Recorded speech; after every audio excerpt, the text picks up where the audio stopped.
Welcome friends, এই ভিডিওর মাধ্যমে আপনাদেরকে দেখাবো কিভাবে অনলাইন থেকে খুব সহজে কিন্তু কয়েকটা স্টেপ অবলম্বন করে আপনি আপনার ফোন বা কম্পিউটার বা ল্যাপটপ থেকে দেখতে পারবেন প্রতিবন্ধী ভাতা, বৃদ্ধ ভাতা এবং বিধবা ভাতা এবং ন্যাশনাল ফ্যামিলি বেনিফিট স্কিম। এই চারটি স্টেপের কিভাবে লিস্ট আপনারা চেক করবেন। প্রথম অবস্থায় আপনারা গুগল পেজটিকে ওপেন করে জাস্ট টাইপ করবেন NSAP, এন্টার প্রেস করবেন। যে ওয়েবসাইটটি আছে এটাই ওপেন করতে হবে। রিপোর্ট নামে একটি অপশন, রিপোর্ট অপশনে ক্লিক করতে হবে। রিপোর্ট অপশনে ক্লিক করার সাথে সাথে দেখতে পাচ্ছেন এখানে অনেকগুলি অপশন কিন্তু দেখাবে। এর মধ্যে থেকে আপনারা যেটা করবেন, স্টেট ড্যাশবোর্ড এই অপশনটি আছে, এটাই ক্লিক করবেন। এরপর এখান থেকে আপনার যে স্টেটটা হবে সেটাকে সিলেক্ট করে নেবেন। তো আমি এখানে স্টেটটা সিলেক্ট করে নিচ্ছি। এরপর স্কিম, এখানে দেখতে পাচ্ছেন যে টোটাল 4 রকম স্কিম দেওয়া হয়েছে। এটা হলো national Indira Gandhi old age pension scheme, এছাড়াও Indira Gandhi disable pension scheme, এছাড়াও Indira Gandhi national widow pension scheme এবং ন্যাশনাল ফ্যামিলি বেনিফিট স্কিম। এই চারটি স্কিম এখানে আছে। এখান থেকে আপনার যেটা দরকার সেটা দেখে নিবেন।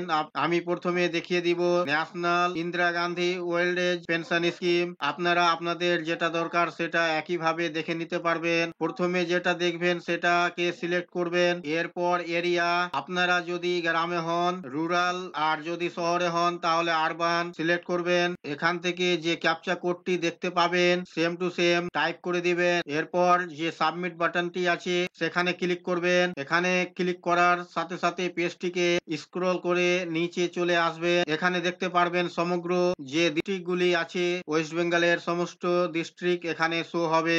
আপনার যেটা ডিস্ট্রিক্ট থেকে থাকে সেটা সিলেক্ট করে দিবেন। আমরা এখানে মালদা সিলেক্ট করলাম। এরপর পেজটিকে স্ক্রল করে একটু নিচের দিকে আসবেন। এরপর পেজটিকে স্ক্রল করে একটু নিচের দিকে আসে পাবেন আপনার যে সাব ডিস্ট্রিক্ট বা মিউনিসিপালিটি আছে সেটা এখানে শো হবে।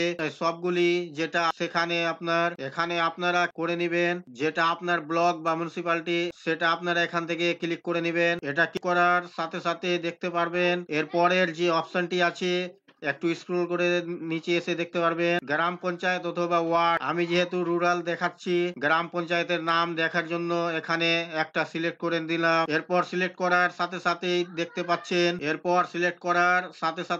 পাচ্ছেন ওই গ্রাম পঞ্চায়েতের আন্ডারে যতগুলি মানুষের নাম নথিভুক্ত আছে সবার এখানে ডিটেলস শো হচ্ছে।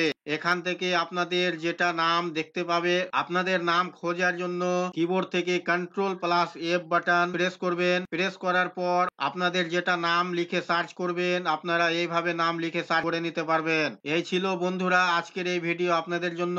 আশা করছি ভিডিও আপনাদের কাছে খুব তথ্যমূলক। ভিডিও ভালো লাগলে অবশ্যই লাইক করবেন, শেয়ার করে আপনার সকল বন্ধুদের সাহায্য করবেন, আর চ্যানেলটিতে নতুন হলে সাবস্ক্রাইব করে পাশে থাকা বেল আইকনে ক্লিক করবেন। আবার দেখা হবে পরবর্তী ভিডিওতে।